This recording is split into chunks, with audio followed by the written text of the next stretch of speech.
are the best. Start from the beginning. We're going to be here all day.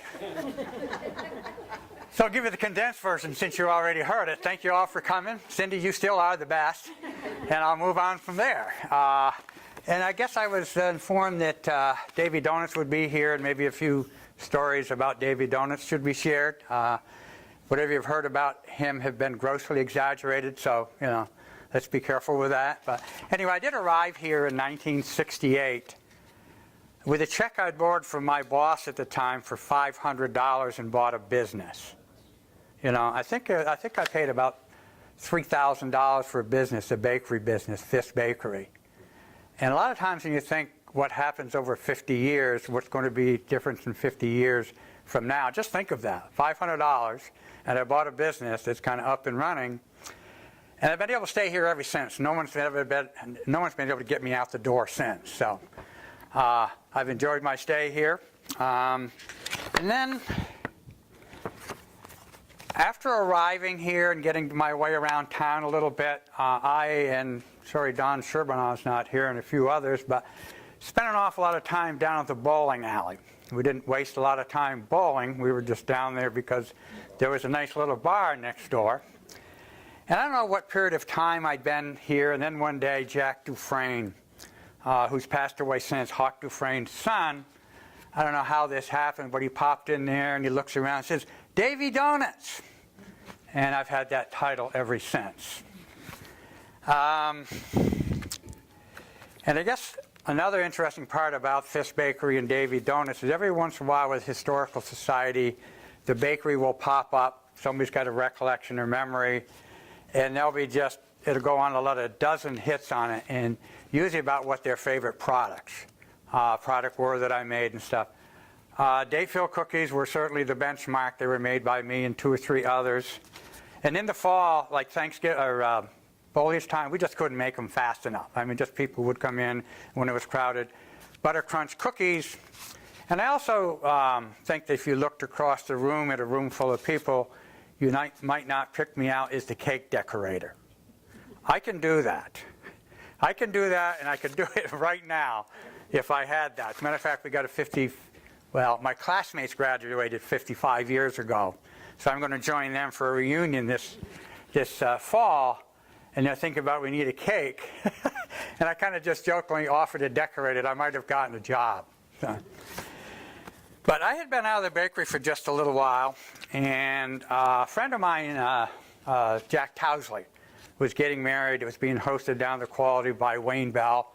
Kathy Dooley was commissioned with having to make a wedding cake, and she was just terrified of that thought.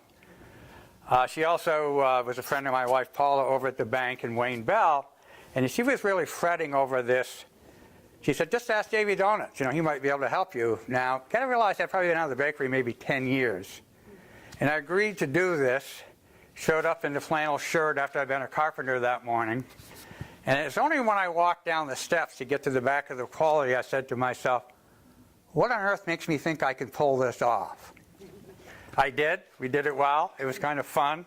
Everybody who worked there in the kitchen would come by and couldn't imagine this guy coming off the street in a flannel shirt making a decorated cake. And another time, I think my wife and I were headed up to a family reunion up in not St. Albans, but South Hero. And we stopped in Shaw's up there in Middlebury to pick up a birthday cake. And my wife wanted to get it decorated, and the cake came out and it was not decorated. And the girl said, "There's no one here to do that." Cindy, you might guess where this is going, huh? Oh, yeah. So I said, "Do you mind if I do it?" Huh? Well, by the time I got done, I'm there. My wife had to get me out of there because now I'm putting on a seminar. I got half of the audience there. Everybody's there. She brought the bags over. I'm showing her how to make roses. I'm doing all this. And finally my wife got the showboat out of there, and off we went. And I think actually another time, too, when my younger brother got married, it was at a great big outdoor rec park up in the northern part of the state, and I was commissioned at that time. I was in the bakery to do a wedding cake. And I mean a wedding cake with little tiers, and it had the water fountain in it.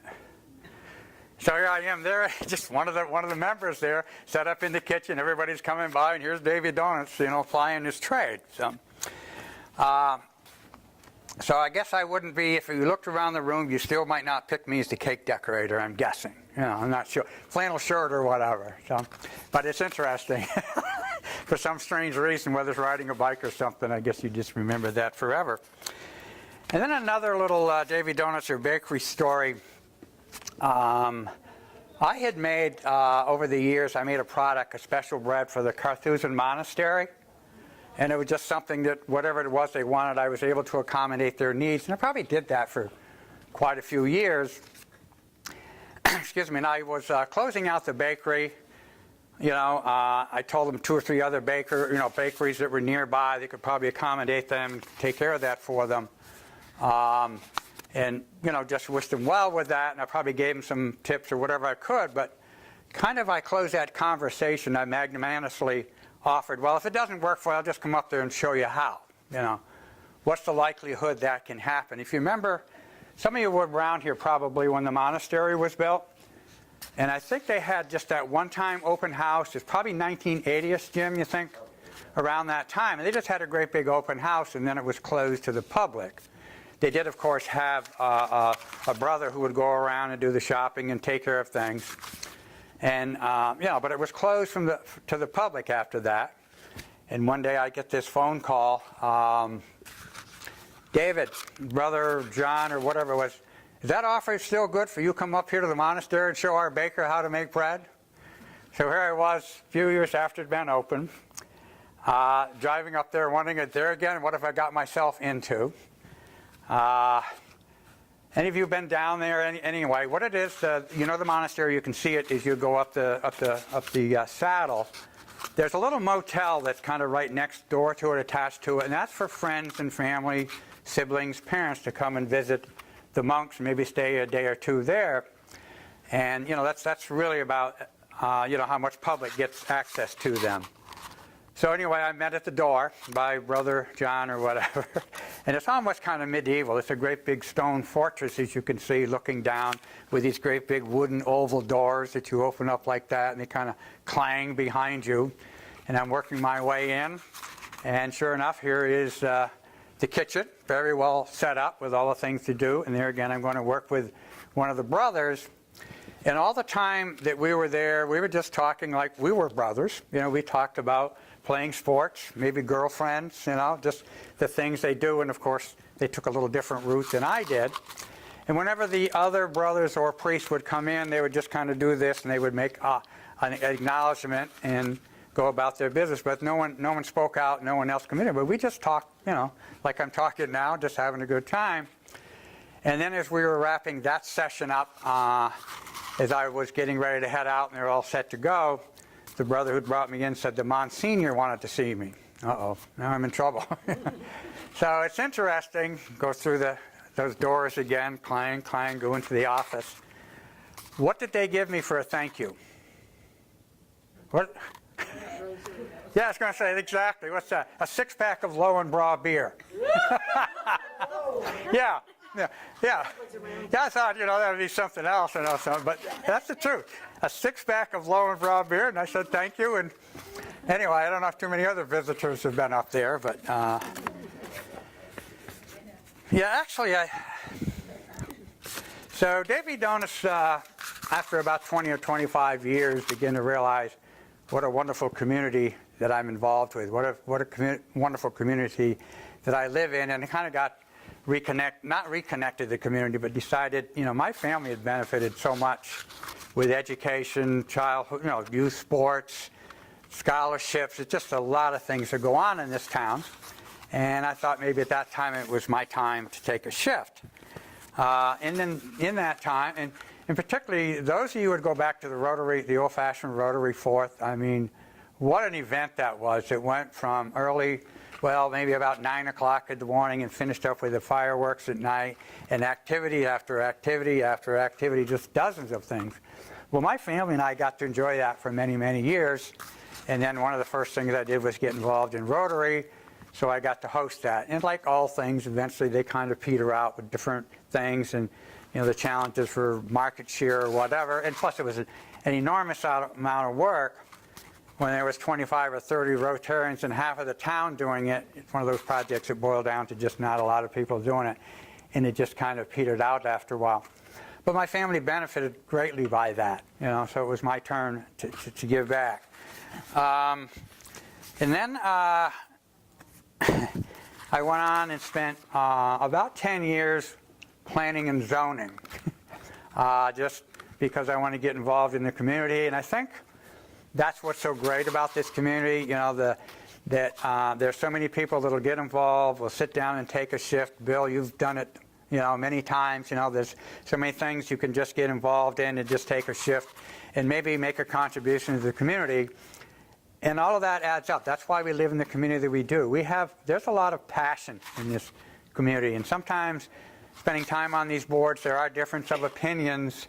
But I learned after a while that that person is just as passionate about their side of the formula or what's going on as I am. And hopefully, and what I see a lot of times in this community, we seem to make the right decision for the right reasons. I see that time and time again because there's so many talented, skilled people that are willing, to step up there and take a shift. And then actually, after about 10 years of doing that, I was just kind of getting a little bit, just kind of tired of it. I've been doing it for a long time. And it was kind of interesting. You live in a small community that I decided that I wanted to step down. And a couple of things I remember about that. I hadn't told anybody anything. Of course, I'd let the town know. And Brian Keefe at the time was the chairman. And I actually thought that we would just have our regular meeting and I would just slink out the door like the referee. When you see a Little League baseball game and at the end of the game everybody's having a good time and saying high five, well, the referees slink out. Nobody pats them on the back and said, you did a heck of a job. So I just thought I would go out the door, but thinking I would go out there quietly, and I was just astonished that Brian Keefe announced that I was going, and I was absolutely flabbergasted. Each and every single member there came over to me and thanked me. These are some people we had difference of opinions, people that we, sometimes didn't agree on things. But they were all genuinely a little surprised to see me go and thank me for my term. That really, I was flattered by that, So I guess when you live in a small community, and I guess if you are willing, I think we all get to be on these boards for a long time because we're willing to stay on them. We're willing to keep going. And as I decided to do that, it was kind of interesting. One of the select board members, I thought this was kind of funny. Yeah, it's okay if you drop off from the zoning and planning boards, but maybe you should get involved at the rec area. And I don't think it really was an option for me. We'll let you out of that, but take on another project. And that worked out fine for me because that was really a passion of mine. And you can just see what's happened at that rec area in the last 15 or 20 years. I go back to when it was first started there again, the 70s, Jim, maybe sometime in there. And just what it was getting set up, a generous opportunity to get a piece of property. And there were some people that were really behind it.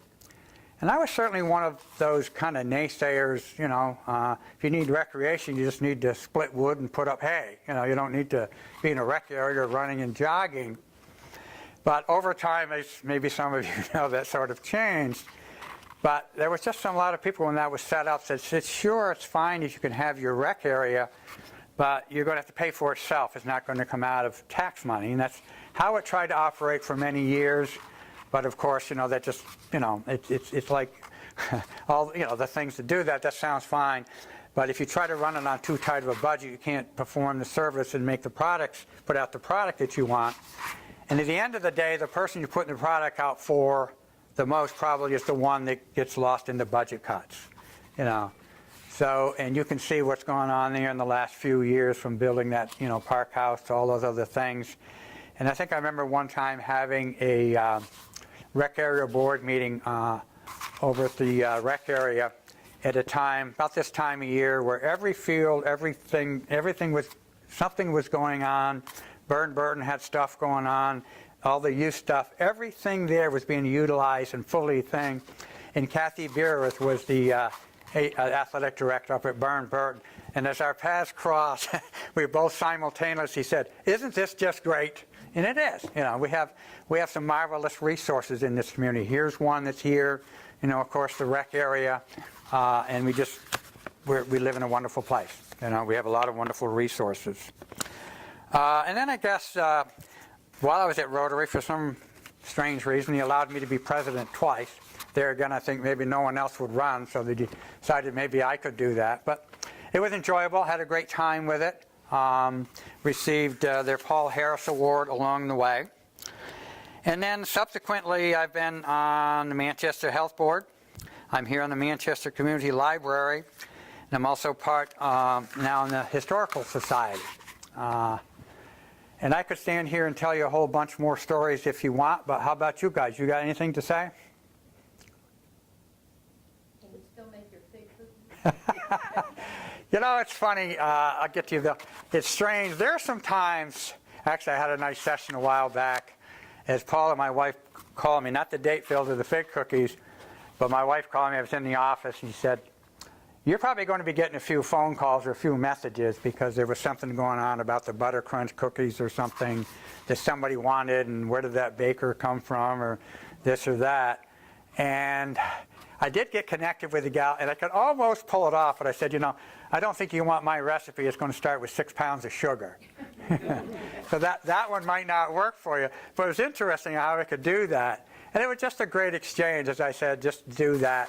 And it's not uncommon. And actually, there's a dozen or so or more people that insist on calling me Davy Donuts and never calls me anything but that, and I'm fine with that. And maybe some of the enjoyment that I've been able to do sometimes in a public meeting or something, and I think a very vivid one time, we were thinking about what we're going to do down to what is now Adams Park, and there was a bunch of discussion going on about that. And someone in the audience popped up. I think I was probably was into saying something or whatever, but some of the audience popped up and said, "Well, wasn't there a little bakery over near there?" Ivan Beatty focused in on me, says, "You know anything about that, David?" And I said, "That was Davy Donuts. That was a long time ago." And no one knew exactly, at least more than half the people didn't know who Davy Donuts was. So that's always been kind of fun like that. Bill? Yeah, I remember when you're talking about the monks. Yeah. I used to have a job in the grain union, and practically, I don't know if it was once a month or twice a month, Brother Paul would come in his robe, and he would ask someone to get his Clorox, called it Clorox, and what it was like 3 or 4 cases of Budweiser beer. Aha. But he called it Clorox. Well, I'm glad I got the upgrade. I didn't want the Clorox. And I might have turned my nose up on the Budweiser by then. Yeah, but you got up to lower brow. That's Yeah.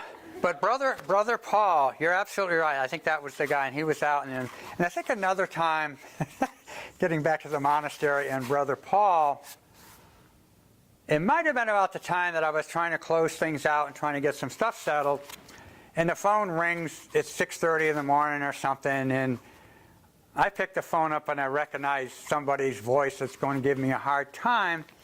And they said it was Brother so-and-so. And whatever it was, I kind of picked him up and said, "Well, it was really nice he was calling, but you need any spiritual guidance up there this morning?"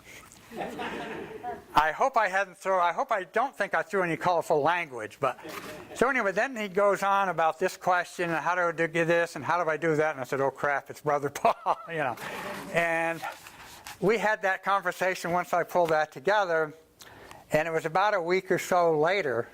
Phone rings at 6:30 in the morning. It's Brother Paul, and what does he say? It's Brother Paul. I could use a little spiritual guidance up here this morning. So they certainly have their sense of humor, and like I said, Clorox, that was a neat one. So. Anybody else? What about your building career? Yeah, I can get to that. Maybe one other. I was hoping that Crunch would be here, and I want to go back to 50 years, and I'll talk about that too. And I think how many things are going to change in the next 50 years that we've all certainly endured in the last 50 years? We think back. some of us were in school and there was this book written that was way out there, 1984. And you guys remember, I read that while in high school or something in 1984 with this book about how bizarre it was going to be 20 years later. So certainly things change. And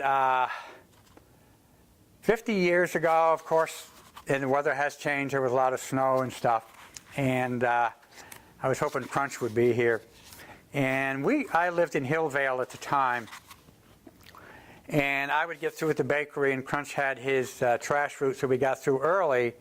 And I would leave Hillvale 2 o'clock in the afternoon, and I could go up over by Phil Kelleher's house, down by the Catholic Church, over to the rec area, then over to the trailer park where Crunch was, and we could just go snowmobiling in all these places and stuff, and there was never anybody that stopped us or prevented it from us.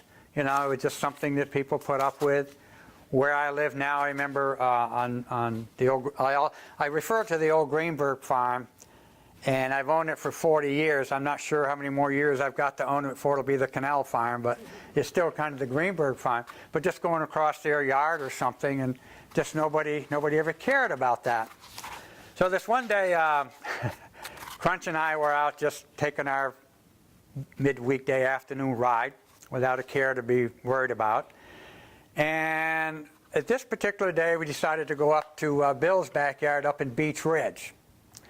And as we went by the old Greenberg farm, across probably Don Badger's lawn at the time, and we went up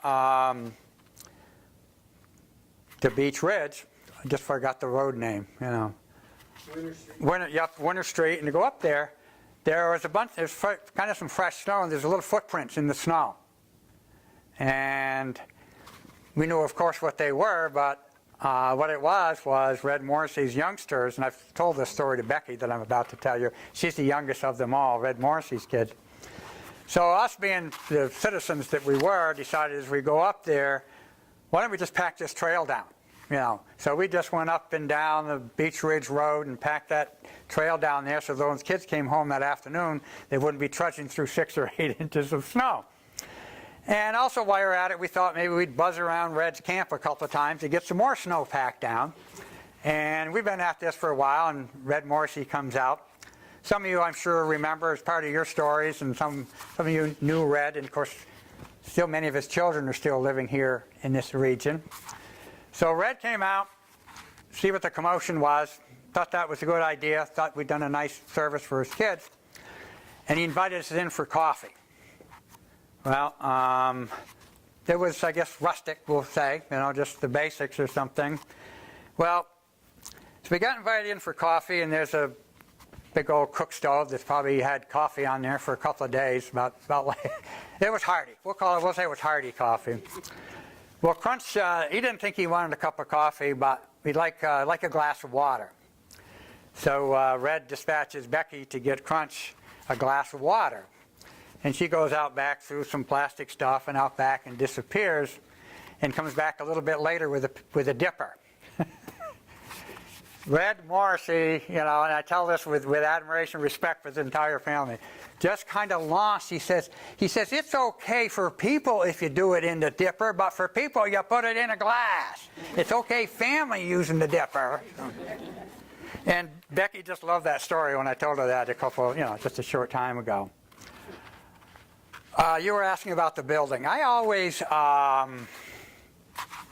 Vermonters do their own things, whether you're changing your oil, fixing your cars, you know, we just end up doing what we do. So I always, even back when I was in Middlebury, when I first bought a house, maybe I should even talk a little bit about that.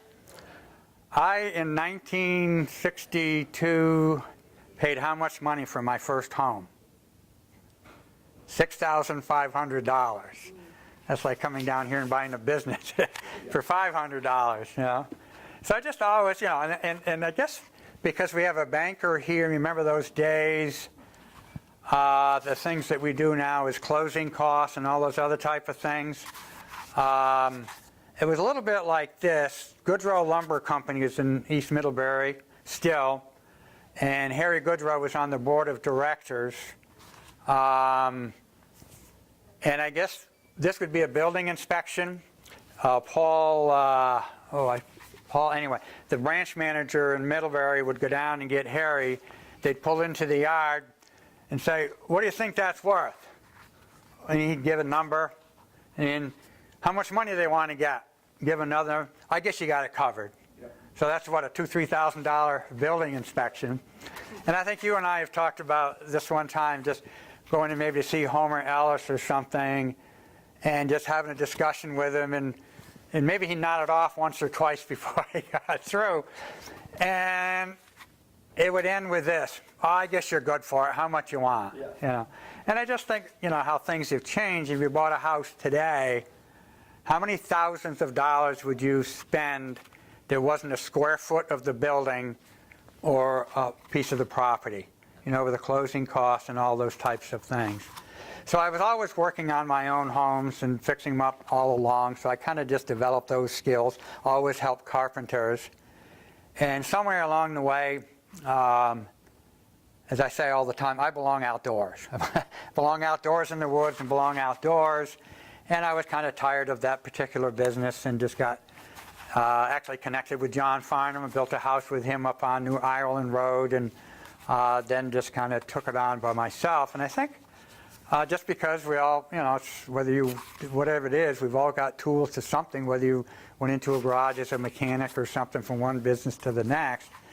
And I think to survive in Vermont, most of us have done, Bill, you've had a lot of jobs, a lot of different types of jobs, and that's what you do. And you just take the skills or the resources that you have and do those. So it's kind of easy for me to do that. And I've been self-employed since I was 22, so I ended up getting self-employed at that.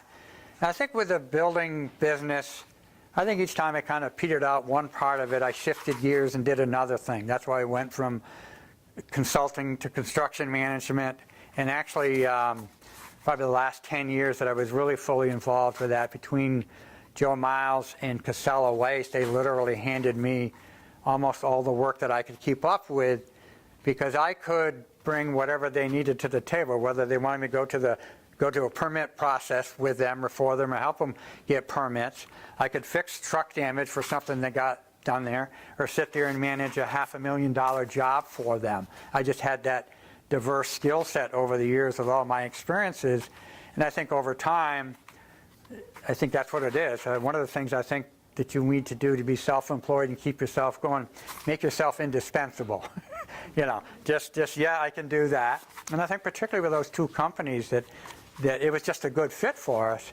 If they call me up and there was a project, they needed something done, do you want me over there in 10 minutes? Do you want me over there tomorrow? And it was just a great experience for me. But it was really just stuff that I've always been doing, not necessarily professionally. And I guess we all have a background of farming. I grew up on farms and did a lot of that. And it's interesting. I'm doing some stories, these type of sessions up at the Elderly Services in Middlebury. And not this next session, but the next session, I'm going to take that from in the last 60 years. I've got a high school classmate who's on the farm that he grew up on. And at 72 years later, he's still on that farm. And an interesting thing, because I wanted to visit with him when I was up there a few weeks ago, he's now have robots. He's gone to robotic. And what I find interesting, I took a picture of him, and for my presentation when I put this together, because I want to go from milking a cow, by hand with a stool, to the robots. And here's Harold with his coveralls. His hands are all greased because he's been working on a tractor, but he's got this picture of him, and take a nice picture of him, and the trick of the question is, what's Harold doing? At that moment, he's milking 3 cows. Just amazing. Think of that. You grow up with that, for those of you who've had that background. And here he was just walking around. And I guess as I try to figure out how we're going to keep our pastoral landscape, which is created by the farming, that's what brings our tourists and visitors here, is our pastoral landscape. Much of it is created by the farmers. And what's going to be going on 50 years from now in that industry, and what's going to change. But so from milking by hand just folding his hands across his chest, and he was milking 3 cows. And it's amazing. It's amazing. I mean, here he is. But think what he is managing now. He's always, in other words, he's got a bank of computers. It's about half of that bookcase is the computer stuff, And if you ever milk cows, there's a process of getting them cleaned and checked for mastitis and stuff like that. And, of course, you'll milk them, and you have to pail and say, well, I guess he's doing pretty good. And that has something to do with how much you feed them. Well, now that cow comes in, it's got a chip around its neck, and the computer does everything. It feeds them the appropriate amount, tells how much it's producing that average that day or this or that. And I always go back to growing up on the farms that I grew up on with my Uncle Ray, as I just described, hefting that milk pail and saying, I guess he's doing pretty good, or production is up or down. And now the milk disappears, and I go into the office with this, into an office actually, and here's a computer, and on that screen has probably got the last 15 days of production. What's been going on, the last 15 days of what is going on or whatever. And I also said to Harold, I said, I bet you could push a button. Cows aren't called Bessie or Lassie anymore. They're S2305 or something. They have a name, they have a number or something. But I just know that he could have brought up Bessie, and he could have given me the last 9 months history of what that cow had done, what it produced. And there again, that same thing is, you have a cow that's productive for a while. You have to figure out when it's cost effective to keep her, I guess I went from building to farming, didn't I? Anybody else got any questions? Sure, Ann. At his age, was he receptive to changing? You're absolutely yes. And that's the thing. I'm going to go back to visit with him again. I went over when I was up doing one of the sessions up in Middlebury, and I'm going to be up there Thursday. And I'm going to try to sit down with him and make sure that he understands I'm not patronizing him. And I really want him to walk me through this. And it's really something to go out there. This is in Bridport. His property goes down to the shores of Lake Champlain. And as I'm walking around through there trying to analyze the things, and some of us that have processing through the farming, it's going from the milk cans to the bulk tank to the silos, and then the blue harvest stores that Bob Treat will probably have a different name for them, but whatever. The types of things that changed, and I'm looking around at his place, and I see some of those types of things. So, Ann, in answer to your question, yes, I think he knows that he had to do that. But what I'm trying to figure out, and there again, to be careful how I ask these questions to him, 600 acres on Lake Champlain has got quite a lot of lakefront. 600 acres is a large chunk of land. My guess is, I think there's 3 computer banks, about half the size, each of them, to milk the 3 cows. Probably a barn quite a lot bigger than the library with different process or something. I think you know where I'm going with this, along with the tractors and all the other type of stuff. What kind of investment is that? And if you go back to my family's farming in the 60s to 70s, you worked those 2 or 3 decades and put all those hours in, but at the end of the day, you're going to get your paycheck because you could sell the farm. There was a way to sell that farm, and you would be able to get that money. And without asking Harold what 600 acres of land, a 50 by 100 barn, a couple of banks of computers the size of that, and all those other things, what kind of value is that? But as my bike ride in that region will take me up along the lake and up to Virgins. I'll stop and visit my brother's grave. It's a Memorial Day bike ride trip for me. And when I take the return trip back, I will go cut off from Route 22A to 17 to get back to Lake Champlain. And I've seen in the last few years I've been doing this bike ride, barns as big as a football field, So that's got to be even, and you get into states like Wisconsin, Florida, and California, where we're milking hundreds, they're milking thousands, So everything is the economy of scale and the production. But it's interesting, as I watched and in thinking of this period of time, that's in the last few years, that a farmer an enterprise of that size and essentially doubled it. And we know where the milk prices are always going. Any agricultural product or produce that you put out, you're going to have more money in it someday than what the market says it's worth. And milk is always doing that, you know. So anyway, I'm looking how this facility doubled. Well, Harold tells me that after doing all of that, that place is for sale. So if anyone wants to pony up $23 million, you probably get 1,000 acres. I'm not sure if they got the robots, and you could give yourself an 80-hour-a-week job. Yeah. So that gets me down to a smaller size with Harold, as there's a young man in there, maybe 30 years old, maybe even less, who's all excited about it. He's the tech guy. I know he's part of this same family. And I know that Harold was my generation is Harold, and he's the third generation in that family. And this would make that fourth generation. But where are those resources going to come from? Or maybe if you were going to put some investors together and you want to raise up $25 million, they'd probably rather buy apartment houses or shopping centers. And I'm just kind of wondering where that's going, where we're going with that. But it certainly is essential to what makes Vermont what it is. But Yeah. doing that computerization would keep a younger person interested. Yeah, and I think you're absolutely right about it. Obviously, I'm standing with Harold, and I ask him a computer question, you point to the young man.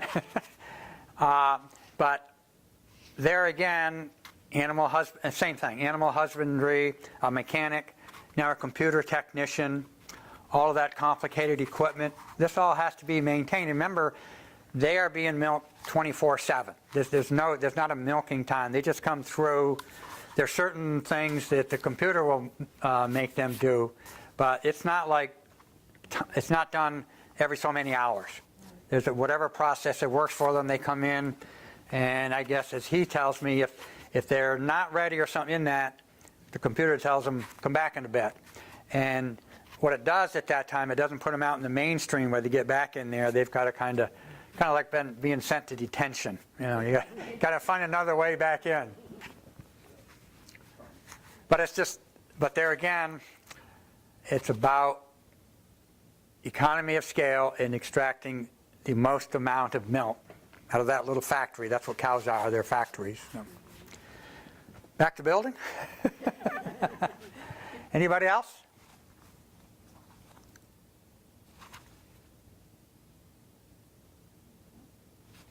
Hi. What? What's that? Barneville was the Barneville Road. Yeah. And so what was Barneville? Okay, I'll tell you a little bit about that. Bill, did you read that story I sent you? You must have. Yeah. How'd I do? All right. Kind of got it on mark. One of the things I think back to both Greg and Bill that I didn't get to, and it does include Barneville. It takes me a little while to get back to there, but is the neighborhoods that my children didn't. I didn't grow up here, but my children did. And over at Hillvale, growing up, where there were a lot of kids there, and there was no through traffic. I remember my kids being little kids like this, out playing on the street, riding their little tricycles and ketchup bottles, and kind of. You didn't use that term, but I'll use the term. That kind of children function like a pack of dogs. They kind of go out through a neighborhood in a region. So there's enough parents or there's enough adults in there. They kind of know where the kids are. They're to Bill's house or over to your house or whatever. And then a few years later, I ended up in Barnumville. Okay, and Barnumville historically was just the Brick Tavern. Chris's place was the stagecoach stop in the early 1800s. But as our communities developed in the 1800s, and traffic moved about 3 or 4 miles an hour, that's why every town, I don't know, there was 13 schools in this community, in this town at one time. But these little things would pop up, and we've got, let's see, Barnumville, Richville. Not Hadleyville, but I guess one of the things I could like to refer to is, what do you suppose they made in Chiselville? You know, and another thing too with that way of traffic, you know, in the late 1700s to 1800s, there would always be an intersection, whether it's at a stream or road crossing. So many of these little boroughs or communities, they're the north, East Dorset, North Dorset, South Dorset for different reasons. And I'm going to bet nobody here knows where Baltimore, Vermont is. No takers? Baltimore, Vermont. Well, we have one. It's a population of about 300 people. But that was carved off. Barnumville, and well, you've probably heard of West Town. How about Weston? Same type of thing, where you got to realize, and East Dorset would be the same thing, is when you got town meeting, and you got to go up over Beartown to get to it, and that's really what it was for both Baltimore, which is the southeast corner of Cavendish, and West Town is Weston, which was the West Town. And you couldn't make town meeting day or something, so as our towns got readjusted and changed, those things changed. So in other words, towns were carved out because you weren't going to get to town meeting, not in that period of time. It was particularly terrible mountain to get from Weston to West Town, and I forget the other mountain in Baltimore, but it's got a population of 300. So getting back to that, I think that Brick Tavern that I keep talking about was part of the stagecoach line, I think connecting maybe Boston, southern New England to western New York, to western New York. So. And there was the industry. It was logging a lot of charcoal had that period of time in the late 1800s of charcoal, but it was really for some reason, I'm not sure why, but all that timber coming off the East Mountain or something, there was a great big right across from where Chris Sweezy's or the Brick Tavern is, that was a great big huge lumber field, and the train station and the trains would come in and process all that lumber, cut it up and whatever it is, and get it headed down to Market South. Something interesting that happened there. I bet Billy or you guys might remember when there was a little train station there in Barnumville.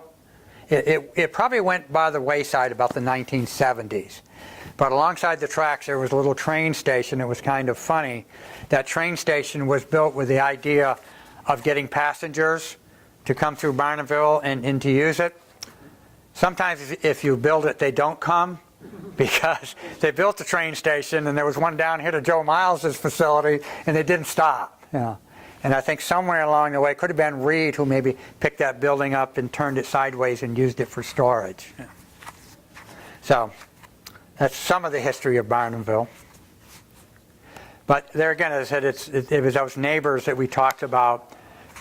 Davy Donuts would get home from the bakery about the time all those kids in the neighborhood that would come home, the Knapp kids, the Kelly kids, the Hill kids. And in a very prompt period of time in that afternoon, we'd have a softball game going over in Chris's Field. But it was just those periods of time, there again, they were so much more innocent, I think. We go back those years. It's not 50 years ago, but it's 25, 30 years ago, where kids could just go out and play, and you didn't worry about anything. If Johnny got skinned up a little bit, you just cleaned him up and sent him home and told Mom that keep an eye on him. He took a fall, but you didn't expect the sheriff to knock on your door the next day. Things are different. Anything else?